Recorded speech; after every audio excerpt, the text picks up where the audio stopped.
In the past 18 days, you and I have witnessed the fabric of Arctic cooperation fraying because of the actions of one Arctic nation outside of the Arctic region.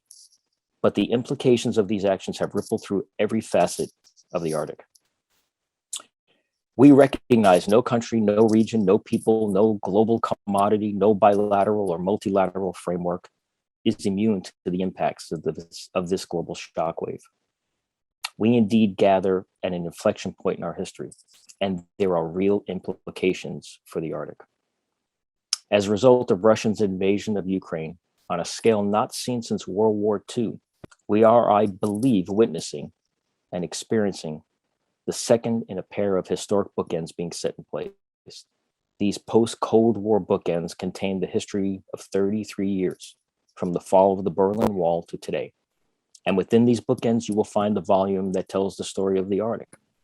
And now it's up to us to discuss, consider, inform, and influence the next volume, the post-Cold War Arctic. Will it be one of cooperation, qualified cooperation? Will it include all Arctic nations? Can it? Will all Arctic nations be able to address in a meaningful manner the cause and effect of climate change in and outside of the region? Will we need new or refined frameworks, organizations, structures to address the challenges of a new globalized Arctic at this moment in our history?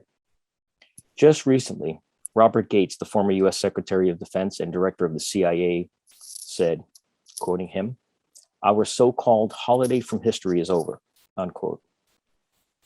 What does that mean for our Arctic? What does that mean?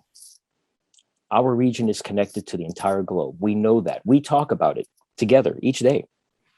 We see these connections. Arctic nations such as the United States, Canada, Denmark, Iceland, and Norway, they're NATO member states. We are aware of the role Russia's Arctic natural gas and oil play in the global energy equation.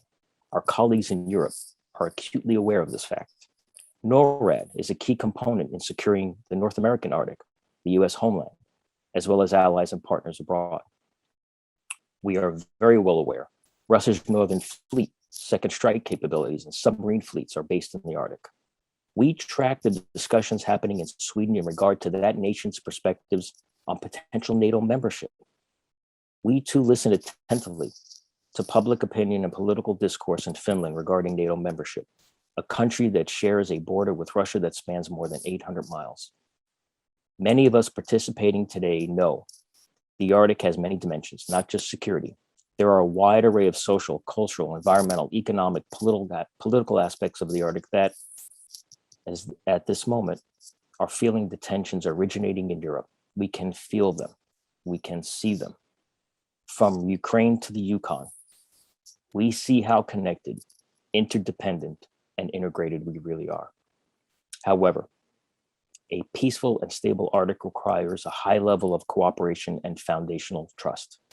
But we see such cooperation being altered in ways we may not have imagined just a few weeks ago.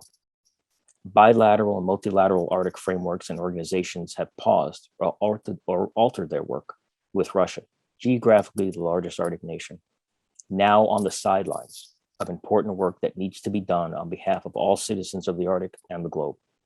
This, my friends, is the context in which we meet today to conduct this first in a series of upcoming Polar Institute Arctic Public Square discussions regarding the impacts and implications the war on Ukraine is having, and the impacts they will have on the Arctic region.